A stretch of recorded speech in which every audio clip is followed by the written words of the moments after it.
Se la storia non raddrizza si adagia sopra un pletricione. Poi di chi inizia con la rabbia di chi ha smesso, la fretta di chi è in ritardo, la calma di chi ragiona, la fretta che non ti danno, il karma che non funziona.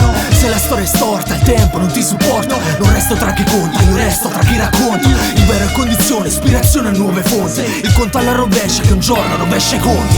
Questi artisti tristi sono visti come di spicco, non sono da circo massimo, ma il massimo da circo. E tutta questa schiuma per la fuga dei cervelli, ormai puzza di scusa chi non fruga nei cervelli. Gli abusi, gli esclusi, contusi, confusi, gli illusi, collusi, delusi, deludri, col senso del disagio che sto adagio su sti beats. Ogni volta che li assaggio mi incoraggio a fare il bis.